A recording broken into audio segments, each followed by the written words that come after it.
महागणपतिं मनसा स्मरामि महागणपतिं మనసా స్మరామి. TR creations family అందరికీ నా హృదయపూర్వక ధన్యవాదాలు. సో ఈ మే మాసానికి సంబంధించి ద్వాదశ రాశుల వారికి రాశి ఫలాలు ఏ విధంగా ఉన్నాయని తెలుసుకునే పోయే ముందు ఈ మాసంలో మనకి మేజర్ ఈవెంట్స్ ఏమున్నాయనేది చూద్దాం. సో మే మాసంలో మనకి మేజర్గా ఏ పండగలు కానీ ఈవెంట్స్ కానీ లేవు. ఒక్క మాస శివరాత్రి 6వ తారీఖు మాత్రం మనకి మాస శివరాత్రి ఉంది. సో ఇక ఈ మాసంలో మనం మేజర్ ట్రాన్సిట్గా చెప్పుకోదగింది గురువు గారి యొక్క మార్పు. ఇక వచ్చే సంవత్సర కాలం పాటు అన్ని రాశుల వారికి సంబంధించి వాళ్ళ యొక్క వర్క్ విషయంలో కానివ్వండి, మనీ విషయంలో కానివ్వండి, ఉద్యోగపరంగా కానివ్వండి, వివాహపరంగా కానివ్వండి, చాలా మార్పులు అనేవి, డ్రాస్టికల్ చేంజెస్ అనేవి గురువు గారి మార్పు మీ స్థానాలను బట్టి మీ రాశులు బట్టి తీసుకొస్తున్నారు. సో మనం వీడియోలు కూడా చేసాం, ఏ రాశికి ఎలాంటి ఫలితాన్ని ఇస్తారు అనేది మీరు కూడా చూడొచ్చు. గురువు గారి యొక్క మార్పు అనేది మనం మేజర్గా తీసుకోదగిన విషయం ఈ మాసం నుంచి.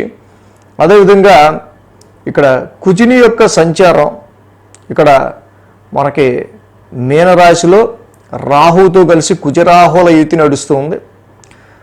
అదేవిధంగా బుధుడు కుజుడి యొక్క యుతి నుంచి ఆయన బయటపడి మేషరాశిలో ఆయన ఒక్కడే చక్కగా సంచారంలో ఉంటున్నారు మే 10వ తారీఖు నుంచి కూడా. సో అదేవిధంగా ఇక రవి కూడా 15వ తారీఖు వరకు ఉచ్చస్థితి మేషరాశిలో, 15 తర్వాత నుంచి వృషభ రాశిలో రవి యొక్క సంచారం జరుగుతుంది. శుక్ర భగవానుడు కూడా 19వ తారీఖు నుంచి వృషభ రాశి స్వక్షేత్రంలో సంచారంలో ఉంటున్నారు. 19వ తారీఖు ముందు వరకు కూడా మేషరాశిలో శుక్రుని యొక్క సంచారం అనేది జరుగుతుంది.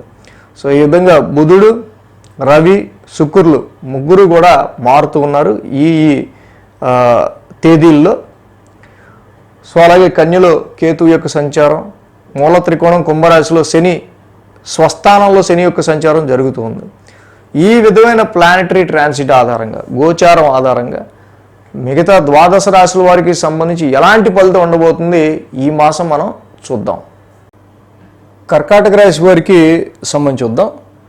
కర్కాటక రాశి వారికి సంబంధించి మనం చూసినట్టయితే కనుక ఈ రాశికి యోగిస్తున్న గ్రహాలు ఇక్కడ తృతీయంలో కేతువు, దశమంలో బుధుడు, లాభంలో రవి, లాభంలో గురుడు, లాభంలో శుక్రుడు.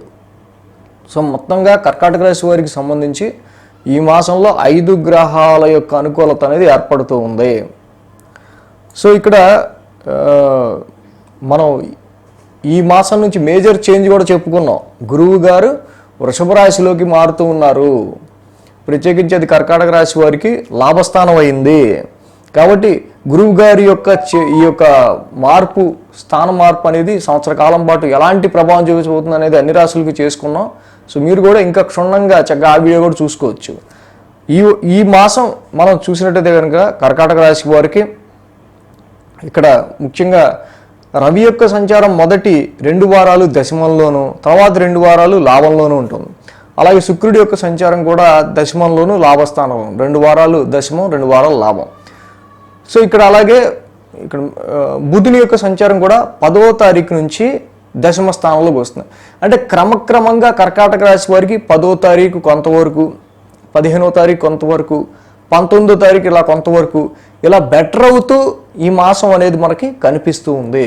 అలాగా అంచెలంచెలుగా 10, 15, 19 ఇలా మొత్తంగా ఒక 5 గ్రహాల యొక్క అనుకూలత వీళ్ళకి ఈ మాసం చివరి వారానికి ఏర్పడుతూ ఉంది. సో ఇక్కడ ముఖ్యంగా ఉద్యోగ పరిస్థితులకు సంబంధించిన విషయాల్లో అయితే సమ్ హార్డ్షిప్, సమ్ స్ట్రెయిన్తో కూడిన పని అనేది మనకు కనిపిస్తూ ఉంది, దానిలో నో డౌట్. కానీ గతంతో పోల్చుకుంటే కొంతవరకు మెరుగ్గా, మరి జాబ్ పోతుందో ఉంటుందో అనే పరిస్థితులు కాకుండా, మరి అంత డిసప్పాయింట్మెంట్ కాకుండా, కుజశనుల యొక్క యుతి అష్టమ స్థానంలో ఉండటం వల్ల ఏర్పడ్డ అనేకమైన మ్యారిటల్ లైఫ్ రీత్యా కావచ్చు, జాయింట్ అకౌంట్స్ రీత్యా కావచ్చు, ఆరోగ్య సమస్యల రీత్యా కావచ్చు, కుటుంబంలోని బాధల రీత్యా కావచ్చు, ఇవి కొంతవరకు వీరికి గ్రాడ్యువల్గా తగ్గే ఆస్కారాలు, జాబ్లో స్ట్రెయిన్ మాత్రం ఉంటూ ఉంది. సో అదేవిధంగా బెటర్మెంట్గా ఇక దశమ స్థానంలోకి బుధుడి యొక్క సంచారం మొదలయ్యాక మే 10వ తారీఖున క్రమంగా మొదలయ్యాక కొంత ఉద్యోగపరమైన విషయాల్లో కొంత డైరెక్షనల్ స్ట్రెంగ్త్ అనేది మీకు రావటం, రవి యొక్క సంచారం కూడా దశమ లాభస్థానాల్లో ఉండటం వల్ల మేజర్గా ఈ యొక్క మొత్తం క్రోధినామ సంవత్సరం స్టార్టింగ్లోనే కర్కాటక రాశి వారికి జాబ్ ఓరియంటెడ్గా మీ యొక్క స్టామినా అనొచ్చు, లేకపోతే మీ యొక్క సేవలను ఉపయోగించుకోవడానికి మీ పలానా కంపెనీ కావచ్చు, పలానా ఆఫీస్ కావచ్చు, ఏదైనా ఈ సమయంలో మీ యొక్క వర్త్ అనేది ఉపయోగపడటం కావచ్చు. ఇది మెయిన్గా చెప్పదగింది. బాస్ సపోర్ట్ మాత్రం చాలా బాగుంటుంది. అలాగే దశమ స్థానంలో రవి యొక్క సంచారం వల్ల కూడా మీ యొక్క ప్రొఫెషనల్ టార్గెట్స్ మీరు ఎక్కువ రీచ్ అవుతాం. ఎన్ని ఇష్యూస్ ఉన్నా కూడా, డొమెస్టికల్ ఇష్యూస్ ఉండండి, ఎన్ని ప్రాబ్లమ్స్ ఉన్నా కూడా అష్టమ శని బాధలు, but you are full concentrating on your job, more concentrating on your work and your targets. కాబట్టి తప్పకుండా ప్రొఫెషన్ పరంగా అక్కడ అష్టమ శని నడుస్తున్నప్పటికీ కూడా డెఫినెట్గా ఈ సమయంలో కూడా నేను ఎలాగా ప్రొఫెషన్ చేసి జాబ్లో నిజంగా నేను నిలబెట్టుకున్నానో, టార్గెట్లు చేసి అనే విధంగా మీ ఇక్కడ పొజిషన్ ఉంది ఇక్కడ. అలాగే 19వ తారీఖు తర్వాత శుక్రుని యొక్క లాభస్థాన సంచారం ఇక్కడ జరుగుతూ ఉంది. సో శుక్రుడు కూడా లాభస్థాన సంచారంలోకి రావటం ఇక్కడ 19 తర్వాత ఈ రాశి వారికి సంబంధించి. సో కాబట్టి ఆయన ఎవరో కాదు, మీ లాభాధిపతే శుక్రుడు. సో అలాగే క్రమక్రమంగా ఇక్కడ గురుడు, రవి, శుక్ర ఇలా ఒక్కొక్క గ్రహం కూడా లాభస్థానంలోకి రావడం కొంతవరకు కూడా కొంత మీకు గుర్తింపు కోరుకుంటున్న విషయాలు కావచ్చు, కొన్ని ప్రాఫిట్స్కి సంబంధించిన విషయాల్లో కావచ్చు. అండ్ ఈ సమయంలో జాబ్కి సంబంధించి ఎక్కువ ట్రై చేస్తున్న వాళ్ళు ఎవరైతే ఉంటారో వాళ్ళకి సంబంధించి ఆఫర్స్, రికమెండేషన్స్, వీటికి సంబంధించిన విషయాల్లోనూ చాలా వరకు పాజిటివ్ రిజల్ట్స్ అనేవి మనకి ఇక్కడ కనిపిస్తూ ఉన్నాయి. సో ప్రాపర్టీస్ వల్ల కానీ, అలాగే పిత్రార్జితానికి సంబంధించి కానీ, ప్రాఫిట్ త్రూ యువర్ ఎనిమీస్, మీకు వచ్చిన సమస్యలే మీ యొక్క లాభానికి కారణం అవడం కావచ్చు, ఆరోగ్య సమస్యలు అధిగమించడం కావచ్చు. సో అలాగే ధనపరంగా, ఆర్థిక పరంగా మీరు కొంత స్ట్రెంగ్తెన్ అవ్వడం కావచ్చు. ఇలాగా నెమ్మదిగా కర్కాటక రాశి వారికి ఈ మాసం మనకి కనిపిస్తూ ఉంది. సో ఈ రాశి వారికి మేజర్గా మనం చూస్తే అష్టమ శని పీడ. సో కొంతవరకు ఏంటంటే కర్కాటక రాశికి కుంభరాశి మూల త్రికోణం ఆయన స్వస్థానం అవటం వల్ల అంతగా అష్టమ శని వీళ్ళని పీడింపబడదు. కానీ ఇది ఎక్కువ ఫ్యామిలీ మీద, ఫైనాన్స్ మీద మీ యొక్క ఎఫెక్ట్ అనేది ఎక్కువ ఉంటుంది. సో దీనివల్ల అనవసరమైన ఖర్చు అవుతూ ఉంటుంది. ప్రతి శనివారం ఏలినాడు శని, అష్టమ శనికి తప్పకుండా శనికి తైలాభిషేకం చేయించుకోవటం చాలా మంచిది.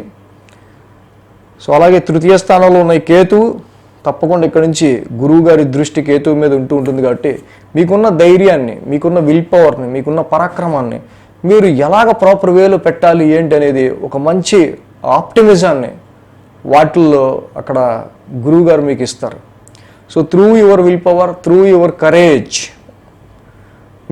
మీకున్న కరేజ్ని ఒక మంచి డైరెక్షన్లో పెట్టడానికి గురువు గారు ఇక్కడ మీకు పైనుంచి ఆయన ఆస్పెక్ట్ ఇస్తున్నారు. కాబట్టి మీ యొక్క కరేజ్ని ఎలా ఉపయోగించుకోవాలనేది మీకు ఇప్పుడు బాగా తెలుస్తుంది యాక్చువల్గా ఎక్కడి నుంచి.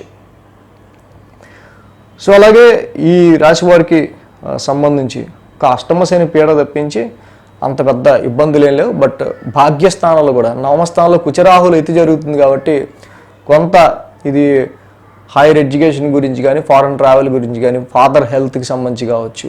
సో వీటికి సంబంధించిన అండ్ ఇందాక మనం చెప్పుకున్నట్టు జాబ్లో స్ట్రెయిన్ అండ్ స్ట్రెస్ ఎక్కువగా ఉండటం, సో కుటుంబంలో కొన్ని ఖర్చులు రావటం ఇలాంటివి కనిపిస్తున్నాయి. కాబట్టి సుబ్రహ్మణ్య కరావలంబ స్తోత్రం, కుజ నవగ్రహ శాంతి మంత్రం, అలాగే చక్కగా మీరు కనుక ప్రతి మంగళవారం, శనివారం జంట నాగులు ఉన్న చోట చక్కగా పాలాభిషేకం చేసుకోవటం వల్ల ఇంకా వీటి నుంచి చక్కగా ఇంకా బాగా మంచి పాజిటివ్ రిజల్ట్స్ పొందుతారు. అలాగే అష్టమ శని వల్ల ఎప్పుడు మీకు ఇబ్బంది ఉండొచ్చు, ఏ వారాల్లో, ఏ రోజుల్లో, అదేవిధంగా ఇక్కడున్న లాభస్థానంలో మారిన గ్రహాల వల్ల మీకు ఎప్పుడు బెనిఫిట్ ఉండొచ్చు, స్ట్రెయిన్ ఎప్పుడు ఉండొచ్చు, ఇవన్నీ కూడా మనం వీక్లీ రాశి ఫలాలు ఫాలో అవుతుంటే తప్పకుండా మీకు తెలుస్తుంది. ఓహో ఈ వారం ఈ డేట్స్లో ఇక్కడ మనం జాగ్రత్తగా ఉండాలి అనేది. సో కాబట్టి వీక్లీ రాశి ఫలాలు కూడా ఫాలో అయితే మీకు ఇంకా ఇంకా మంచి రెమెడీస్ మన గన్ షాట్గా ఆ వీక్లో ఏం చేసుకుంటే బాగుంటుంది అనేది ఇంకా తెలుస్తుంది. సో సబ్స్క్రైబ్ చేయని వాళ్ళు చేసుకొని అలాగే చేసుకుంటే బాగుంటుంది. సో మొత్తంగా కర్కాటక రాశి వారికి సంబంధించి మే నెల మాస ఫలితాలు ఏ విధంగా ఉన్నాయి. So thanks for watching TR creations. ధన్యవాదాలు. ఈ వీడియో కనుక మీకు నచ్చినట్లయితే లైక్ చేయండి, షేర్ చేయండి. మరిన్ని అప్డేట్స్ కోసం సబ్స్క్రైబ్ చేయడం మాత్రం మర్చిపోకండి.